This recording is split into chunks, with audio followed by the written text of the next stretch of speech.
Overwatch's highly anticipated competitive play mode is currently only available on Blizzard's public test region servers, but it's garnering quite the amount of criticism. This is due to its sudden death rounds, which A. award victory to the attacker that can capture the first checkpoint, and B. decides who attacks with a coin flip. With attackers receiving quite the advantage in some situations, there have been a myriad of complaints about the system as a whole.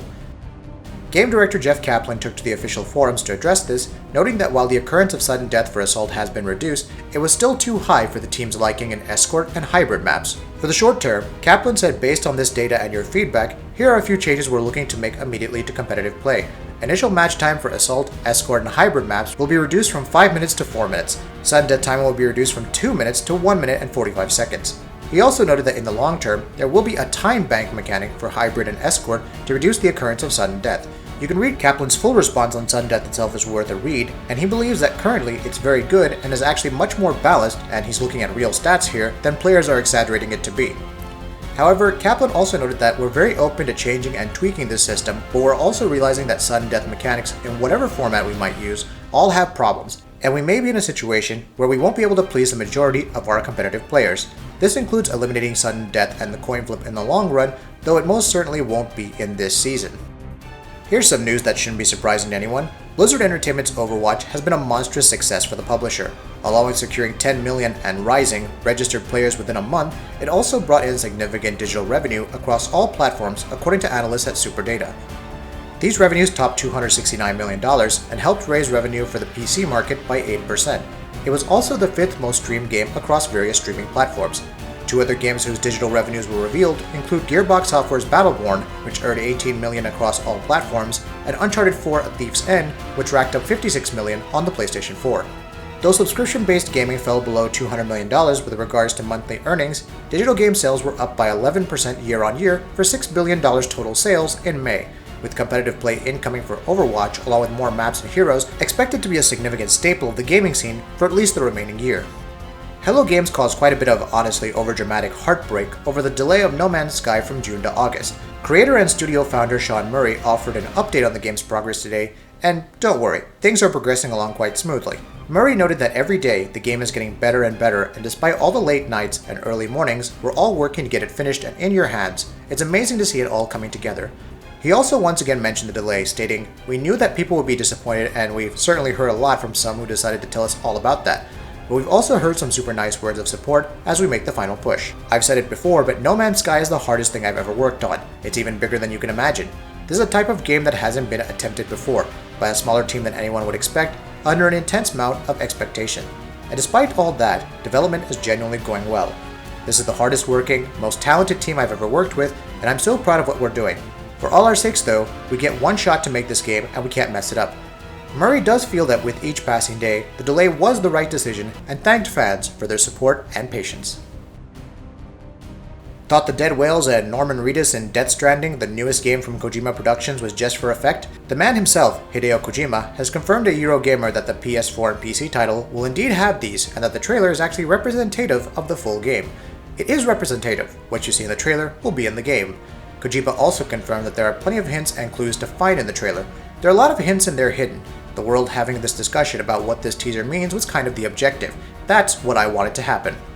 The game will take a little more time to be completed, but the game for me has already started. I'm going back and forth with the users, having this interaction, this connection with people, this discussion, said Kojima. Of course, saying anything more would be like telling you who's the killer in a mystery novel. Other details that Kojima revealed include the baby not being a clone of Reedus' character, and the tags on Reedus' neck actually meaning something. He also said that the trailer isn't a dig at Konami. As for Konami, I thought people might link it, but there's no connection in there, said Kojima. Though Death Stranding isn't in full production just yet, that will occur when the game engine has been chosen, which should be very soon. Watch Dogs 2 has been highly anticipated, and for a lot of people, this game is the series' chance to have its own Assassin's Creed 2 moment, by following up on a disappointing sequel that held a lot of promise with a far more fun sequel that makes good on the promise of the original. On the whole, early impressions for Watch Dogs 2 are positive, and that may be for good reason. Gaming Bolt recently had a chance to sit down with Danny Bellinger, Watch Dogs 2's game director, and according to what we heard from him, it also sounds as though Ubisoft are fixing some of the biggest problems people have had with the original game, which should hopefully make the sequel a far better game. The map in Watch Dogs 2 will be roughly twice as big, Bellinger said. before also noting that the new game would have a far more lighthearted, fun story than the original game did. Watch Dogs 2 is a darker story, and Aiden was a lone wolf. In Watch Dogs 2, it's a colorful story, and Marcus all the way is very charismatic, but he's also sociable. He's part of a group called DedSec, where you have your buddies with you, and you're doing operations, and you use a lot of the culture, the fun. So you're doing it with purpose because they're hacktivists, but they're having a lot of fun at the same time doing it, he said. This is definitely good. One of the big problems that people had with the original game was just how drab its story was, with an unlikable protagonist in its midst. Having a more lighthearted, fun story, analogous to how Assassin's Creed 2 did it, could definitely make Watch Dogs 2 a far more likable game than its predecessor was. For a while there, some analysts were convinced that Microsoft were preparing to leave the console market, once they started with their push for Windows 10 gaming. And given that Microsoft announced at E3 that literally all of their first-party games and Xbox exclusives will be coming to Windows 10 as well, you would imagine us to be of this opinion even more now than ever. However, other things have happened that have made us sure than ever of Microsoft's commitment to gaming. They've announced 2 new Xbox consoles in the pipeline, and they've greatly expanded their investment into first-party development and published games for the Xbox. If Microsoft are planning on dropping the Xbox, they sure aren't acting like it right now. However, Analyst DFC has brought the topic back again due to Microsoft's recent announcements of multiple Xbox SKUs at E3. In a recent note to investors, they state the following: "The most immediate problem is Microsoft effectively killed the Xbox One Slim right out of the gate," they said in an investor update. If there were many Xbox 360, Wii U, and even PlayStation 4 customers interested in an Xbox One this holiday season, they have now been told to wait until Scorpio arrives in 2017. Microsoft can only hope that the buzz around Project Scorpio goes away soon, but with the cat out of the bag, that's unlikely. There are all kinds of other problems with Microsoft's mixed messaging. The pricing on the original Xbox One is great, and the Slim is wonderful, but all the important new games will be on PC, so why invest in a console? Just upgrade your PC. And if you do want a console, why buy now when Scorpio will be here later? All of this is a net dampener on new hardware sales now, and really opens the door wide open for Sony and even Nintendo for the NX. Their assessment gets even more scathing as they look at Scorpio more in depth, noting that there is a probability of Microsoft not even having an Xbox division by the time the promised Scorpio launch window approaches. The biggest issue is whether Microsoft will even have a game division by the time Project Scorpio launched, they said. It is no small irony that the E3 events went on at the exact time as Microsoft CEO Satya Nadella was announcing the $26 billion acquisition of LinkedIn. The overall question now seems to be not if Microsoft will exit the game business, but when and how. Of course, this leads to many other questions such as how is exiting the game business handled?